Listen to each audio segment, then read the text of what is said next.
To us from Switzerland. Uh, he's the Secretary General for the President in the Inter-European Division. And originally he's from Transylvania, where I'm from. And he shared his story the other night, and I'm trying to persuade him to share it again in English because he has a very unique story. And so we are just so glad that he's here with us. And that's his beautiful wife there, Naomi. No, up front, right here, right here. That's her. So, welcome. Thank you.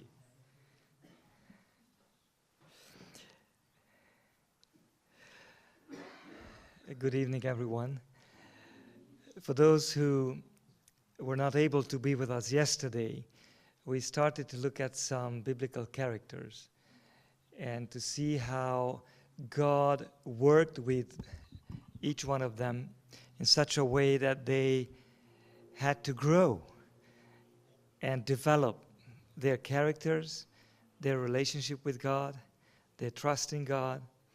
And I think another character that I would like to look at tonight is one of my favorite biblical characters, if not the favorite biblical character. But for us to really understand the story of Joseph, we really need to put it into context. And the context is larger than we usually want to look at. So I would like to ask you to bear with me as we start right from the beginning of the Bible, from Genesis 1, 2, and 3, because there is something going on. And I told you yesterday evening that while in the Bible we do not have explicit references to some other parts of the Bible. Yes, in the modern Bibles we do have. But, you know, in the original Bible there were no references. But there were still some hyperlinks using the same expressions, the same words, repeating them, so that sends you to another chapter in the Bible that illuminates the one that you are just studying. So that's why it is important to read the Bible not only in its very narrow setting and context, but also in its larger context. We've seen yesterday that Abraham was not born a hero of faith. And when we ask, what is faith? And Hebrews 11 says faith is the assurance of the things hoped for and the conviction of things not seen. And you see, when we look at faith, most of the people, when we ask, what is faith? Oh, faith. It's like, belief. What is that? It's a statement that I believe that there is a God. I believe that God created. It's like, some paragraphs that somebody wrote in a book. And if I accept that, if I gave my consent to those statements, I have faith. And yes, we can say that is some type of faith, when we agree to some statements of belief. But then yesterday evening we have seen that from that point, Abraham had to go a long way. And the second phase of faith is what I call trust. It's a relationship. When I get to know somebody and I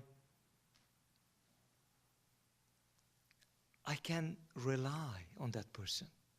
Once I was in an airport and I had to go to a place quickly and I was encumbered with my luggage, and I looked at a gentleman that was standing there and I said, listen, could you just watch over my luggage?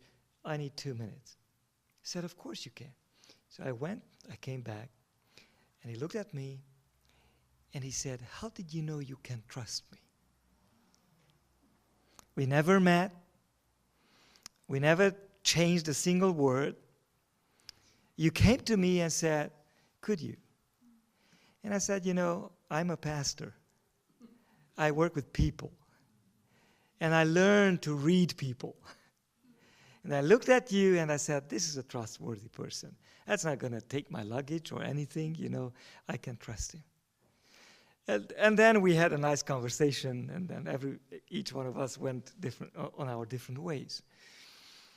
But then the third phase of faith, the Bible said about Abraham that he was able to see what is invisible, to see the unseen. What is faith? The conviction about things that are invisible. Now, I don't know how many of you, a couple of years ago, I started to go to the bathroom in the night, which has never happened to me before. But at a certain age you do that, especially if you drink a lot in the evening. You see, if I am at home in my own house, I don't need any type of light. It can be pitch dark in my house, and I will find my way, even with my eyes closed, to the bathroom and back. That's it. Why? Because I came to know my house so well that I know exactly that there are 3 steps until the next corner, and then I turn, and that's the way it is. I don't even have to count the steps. It goes by itself. And one theologian said that faith is my trust in the night that the things that I have come to know by light are still the same. I like that definition. It's, we learn about God. We have experiences with God. And sometimes it's almost like seeing God. But then sometimes life gets difficult. So difficult that we ask, where are you, God?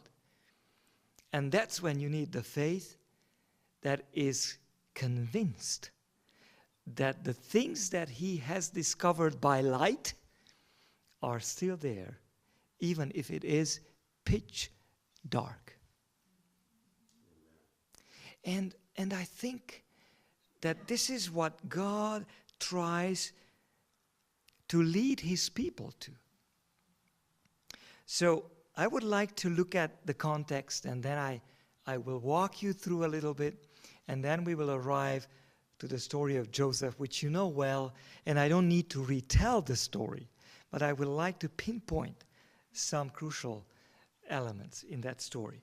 But you see, if you open the Bible to Genesis, there is a refrain that comes back at every single day. It says, and God saw that it was good. And it was day, or it was night first, it was day the first day. And then God created this, that, and the text says, and God saw that it was good. So, who is the one who establishes what is good? It is God. He knows what is good. And then comes the temptation in Genesis chapter 3. And it says, God didn't want you to eat from the tree of the knowledge of good and evil, because he knew that you will be like God, and you will know good and evil. Now, how did God know good and evil? First of all, not by experience. Yeah, because God never experienced evil. So, when it comes to knowing good and evil, it cannot be by experiencing it. Correct? Good. So it couldn't have been also knowing about good and evil theoretically. Why? Because we know that God informed Adam and Eve about what was good and what was evil. So, what does it mean to be like God, knowing good and evil? It means that you will be establishing the categories of good and evil. If you will eat from the tree, you will be like God, deciding what is good and deciding what is evil. And that's the essence of the fall. When human beings do not trust the Word of God, which is able to establish what is good and what is bad or what is evil, and they start saying, now, we know better what is good and what is evil for us. Good and evil. And then we mentioned that yesterday, that Eve decided that the tree was good. And from this moment on, the big question is, can you trust God when He says this is good and this is not good? And you see what happens. We spoke about Abraham yesterday. I didn't have time to go into all the details.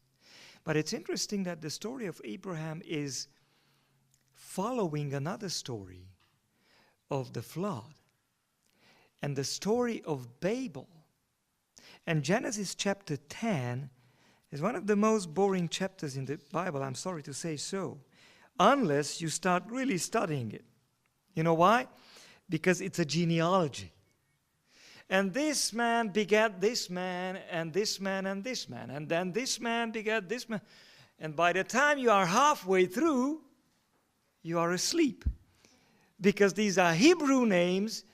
You don't even know how to pronounce them to start with. But there's something interesting. The genealogy in chapter 10 goes all the way down to a gentleman by the name Eber. Verse, let me just try to find it for you. 21. And from here, the story goes by the line of, because we have Peleg and Joktan. And the story goes on the lineage of Joktan. And the lineage of Joktan goes down where? To the story of Babel. And the people at the story of Babel say, let's make a name for ourselves. And we know the story of Babel. It's a complete disaster. And then chapter 12 starts by God telling Abraham, Abram, I will make your name great. And the genealogy is repeated again at the end of chapter 11, but it picks it up from Eber, and it goes down now, not the lineage of Joktan, but the lineage of Peleg. And it goes towards Abram. Two kinds of people. One that want to establish a name for themselves. They know what is good, they determine what is evil, and they want to succeed on their own. And the other lineage is Abraham, who allows God to lead him. Even as we have seen yesterday, through failures, through difficulties, through misunderstandings, all the things. All these things you remember yesterday night. But they allow God to make their name great. But what is interesting is that in the end, Abraham, then Isaac is born. Then Isaac has Jacob. Jacob and Esau. And when Jacob and Esau are born, there is a prophecy made. And the prophecy says that the younger will rule over the older. And he will be great. And the older will serve the younger. And I can imagine that the mother, as they grew up, she was telling stories about how they were born. That they are twins. But one came out first, but then the other took over. And finally, it's very difficult to know exactly which one is the firstborn and which one is the second. And in Jacob's mind, things started to spin. And he says, actually, the prophecy says that I'm going to be the one. But he is not patient enough to wait for the Lord to make his name great. He wants to secure his birthright by his own cleverness, by his own cunning devices. And we know what happens. Esau gets so mad with him that he needs to leave the house. And as he goes in a pilgrimage, he gets to the house of Laban, and finally he starts to experience the same. He starts to be paid with his own currency. And he doesn't like it. He doesn't like it. But the Lord has something in store for him. You remember the story. His trick with the sticks. And he thinks that the sticks help him to have more than Laban. More sheep, more goats, more whatever. And he doesn't realize that it is not because of his tricks, but despite of his tricks that God blesses him. Even when he returns, and finally he hears that Esau is coming with his commando, his most trained people, the army, to meet him. And he starts his tricks again. Okay, let's send some gifts. Not all at once. First this batch, then the other dispatch, and the other, just to soften the heart of Esau by his tricks. And he doesn't realize that God's blessings are coming not because of his tricks, but despite of all his tricks. And the big question repeats itself. Who is establishing what is good for you, Jacob? You or God? Are you patient enough to discover what is good for you or not? And the story continues, of course. We know the sons of Jacob. And the sons of Jacob are just like the father. I just want to pinpoint one case. I'm just creating the context for Joseph. Are you still with me? Good. The story of Dinah and Shechem.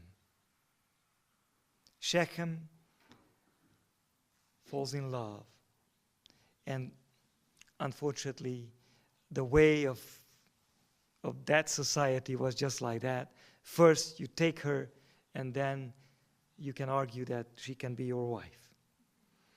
And basically, according to today's terminology, Shechem rapes Dinah, and then he wants to claim her as his wife. And the sons of Jacob, they enter into a very nasty game. He says, you know what? It might happen, but we cannot give our sister to some uncircumcised people. So they circumcised the whole Shechem, the whole male population of the city. And in the second and third day, when their fever is the highest and they are completely unable to fight, the sons of Jacob go into Shechem and massacre the entire population to take vengeance. And when Jacob hears that, he says, what did you do to me? This is impossible. You have made me a stench in the nostrils of the entire population of this country. Again, we want to establish what's the best way for us. And then comes Joseph. Joseph is the first one that doesn't try to take his own life into his own hands. He is the first one who seems to accept, even if he has to go through terrible times and moments in his life. But he's not trying to do any tricks. He's so transparent. He's so sincere that even his family, even his father and mother says, Joseph, you are crazy, you are nuts. How can you say something like this, that even the sun and the moon and the stars and all these bow down to you? You know, you just better, gather your act, because you are talking nonsense. This is ridiculous. But Joseph is sincere. He's transparent. He's just saying like a child, this is what I've seen, I don't know where it's coming from. He's sold. He gets into slavery. And yet, he did not try once to get out of a difficult situation by his own cunning. He could have done it.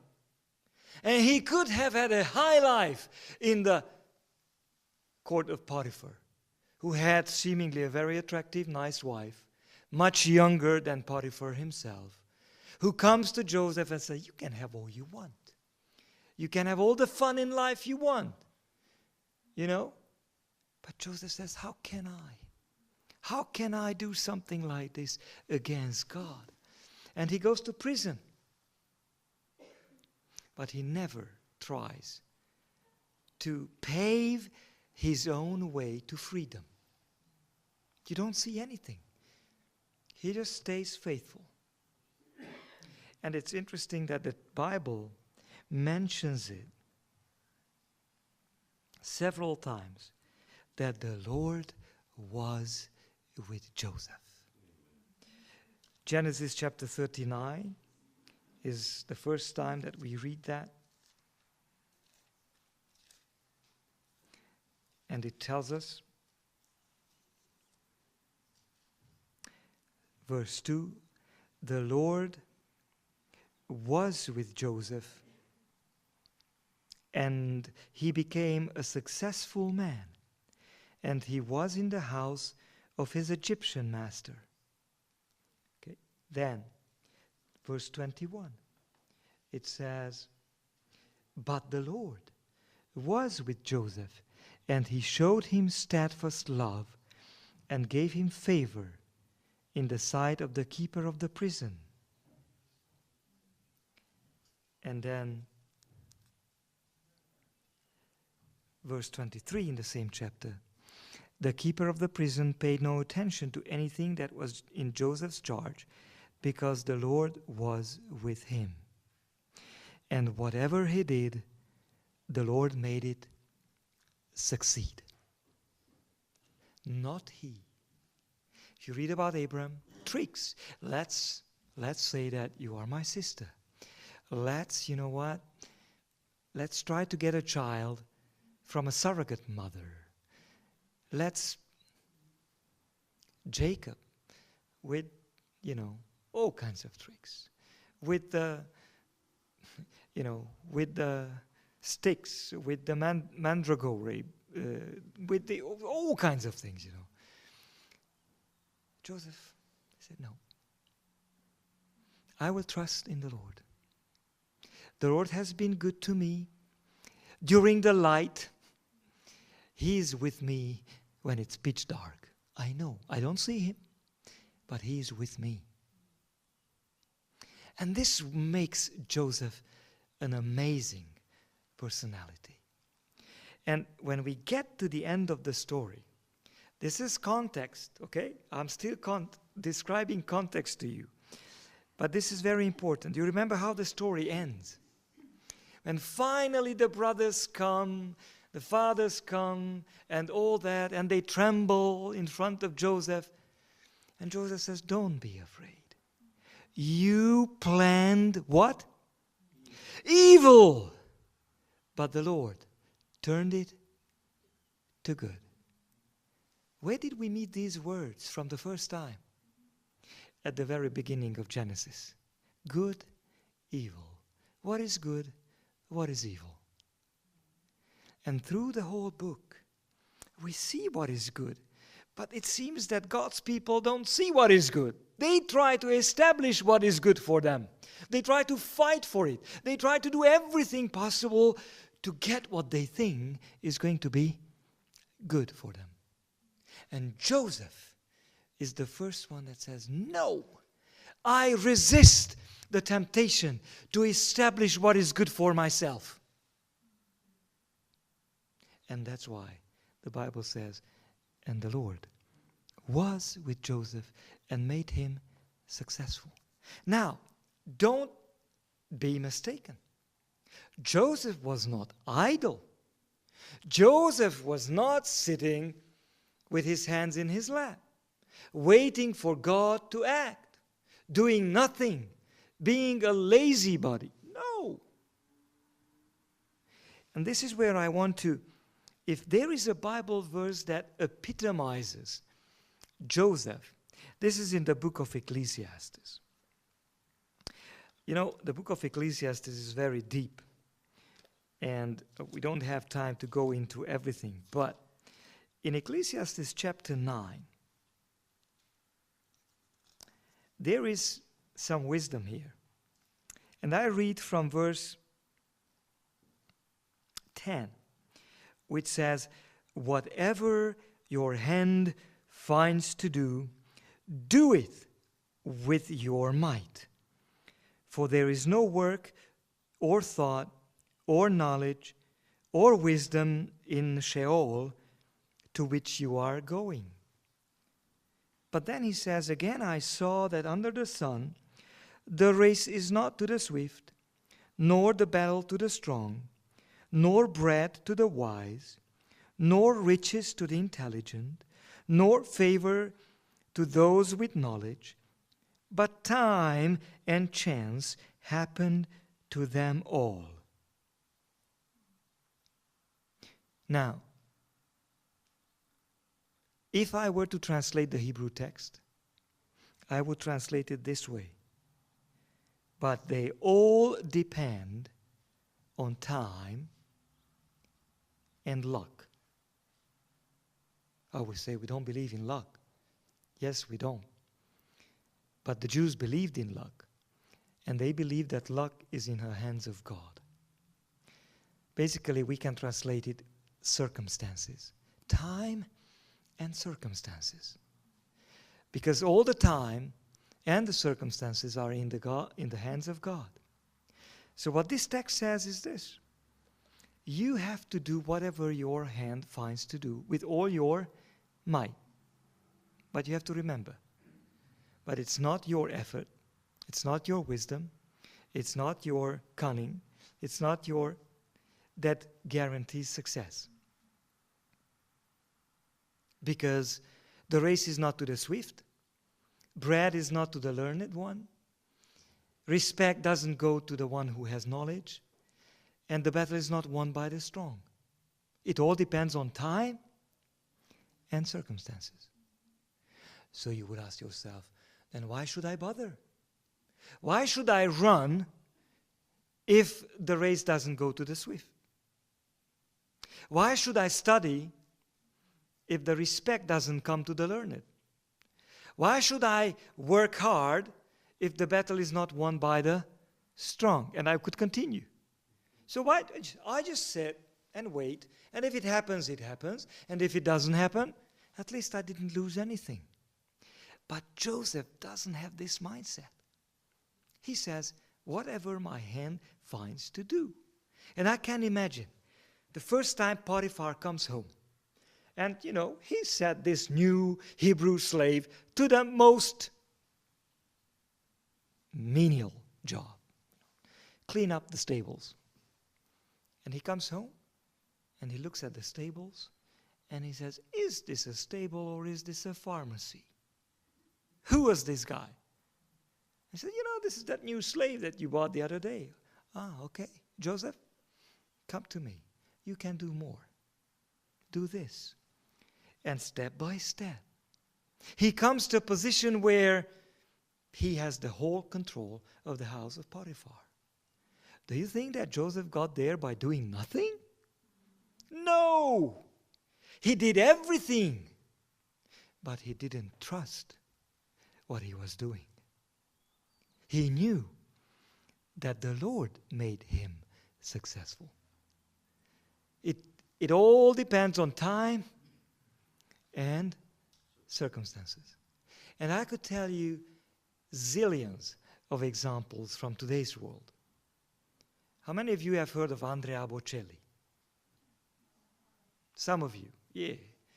Or Pavarotti, or, I could give you some names. Do you think that Andrea Bocelli, yes, of course, everybody has a unique voice. But do you think that he only has a voice with which you can make a career in music? No. But it was time and circumstances. He was singing in a pub in Tuscany, Italy. There are a few people around.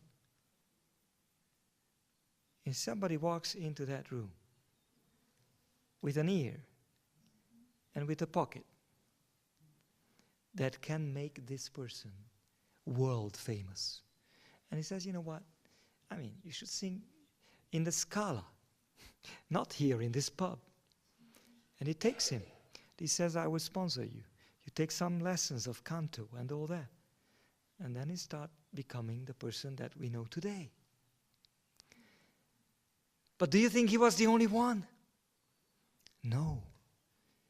He had the gift. But he could have died with the gift without becoming anybody in this world. Time and circumstances. And Joseph becomes Joseph because he does whatever his hand found to do and trusted the Lord. He didn't want to trick any situation. He trusted the Lord fully and waited on the Lord to do his part. And this is what is interesting in the work of our salvation. Some people try to see, how much is the work of the Lord? How much is my work? And they try to do like percentage-wise, is it 50-50? Yeah, it depends. If you have a strong will, if you inherited a very good genetical package, and you have perhaps it's 70% yours and 30% the Lord. And some people think it like this. It's false. Salvation is 100% the work of the Lord. And salvation is 100% my work. Now you think, oh, yes. Because if I don't want it, and if I do not let the Lord work in me and through me, and dedicate my will and my doing to him, nothing will happen. I use this illustration many times because to me it is one of the best ones. We moved to a new place where I served as a theology teacher and later the president of our college in Romania. And we were given a little house there on campus that was just finished before we moved in. But around the house, it was a complete mess.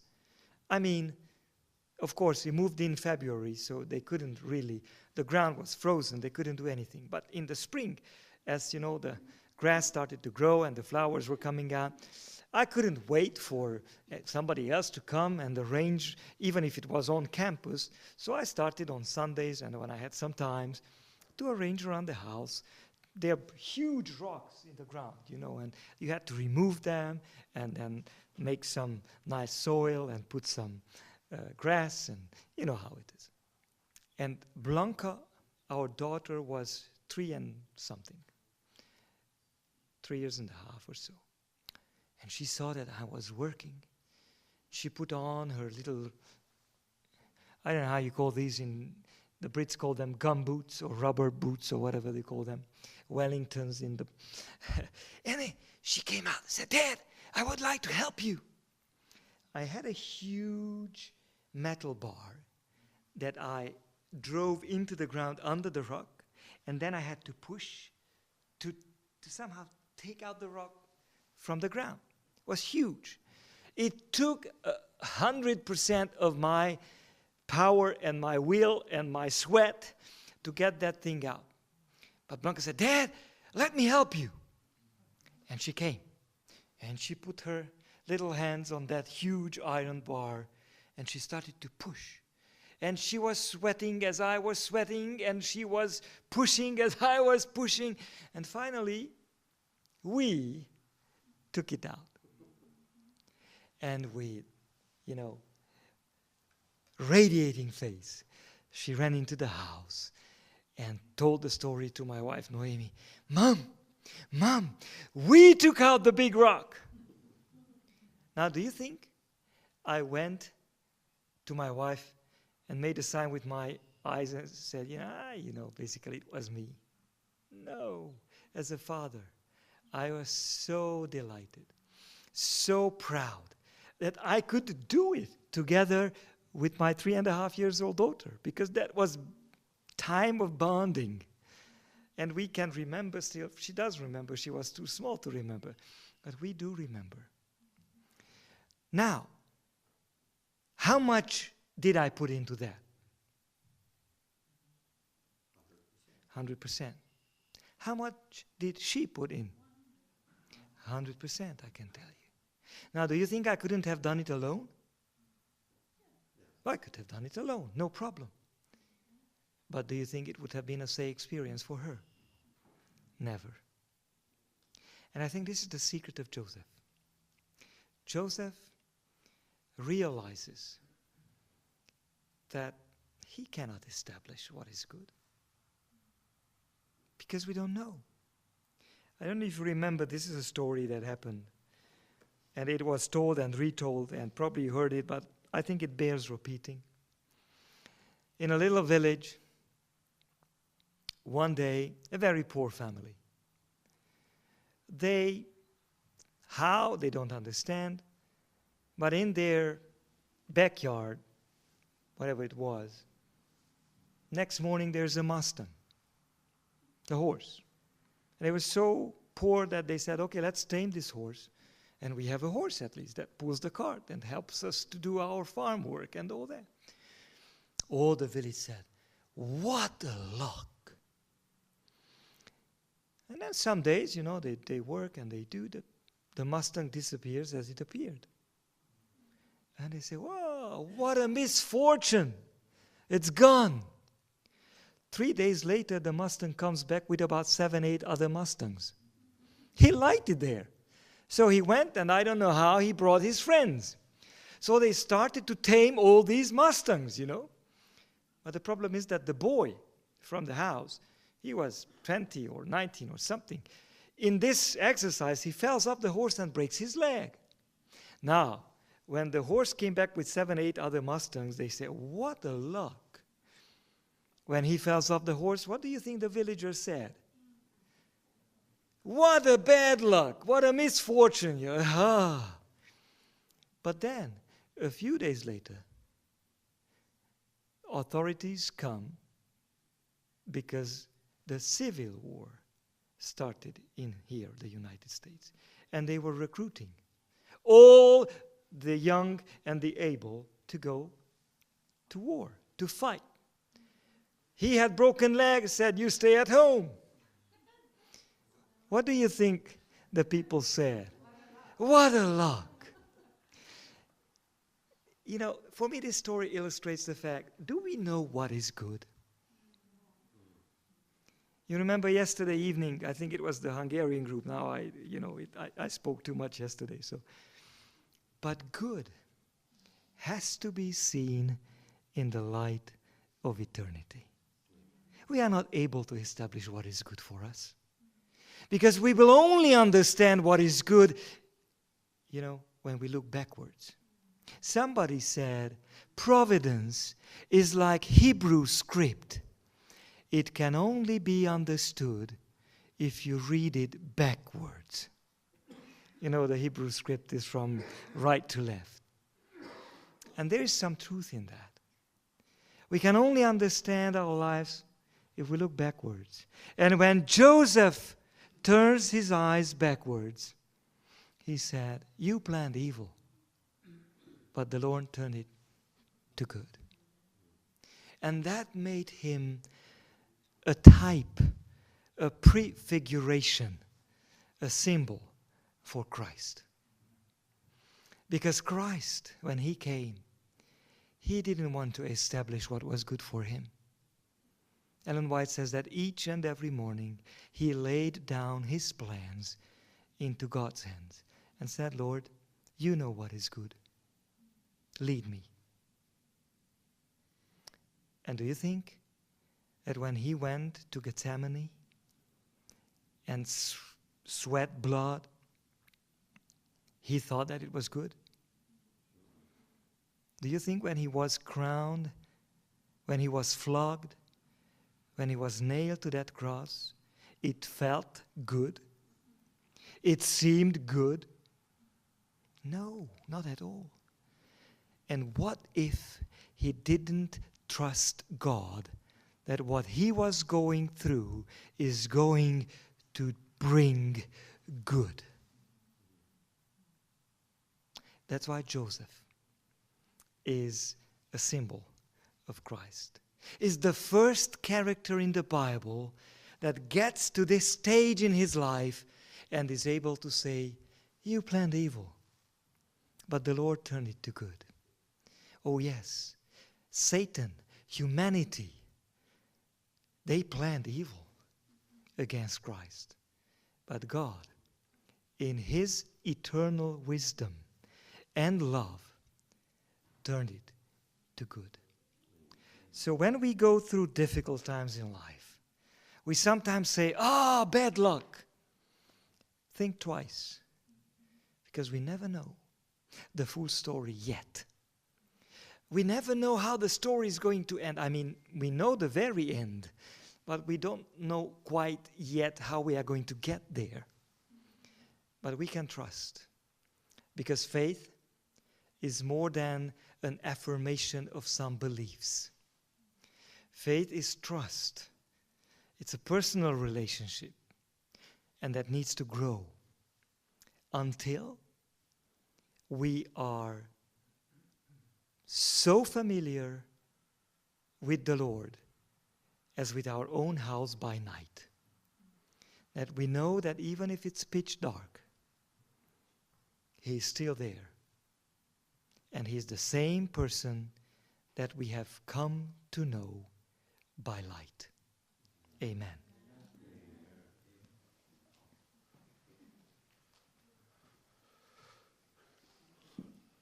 When he said amen, I looked at my clock and it felt like 5 minutes. I wanted to say, why you preach so short? Have you been blessed? For I'm talking about me, somebody who does the preaching all the time, it's so good to just sit down and be ministered to.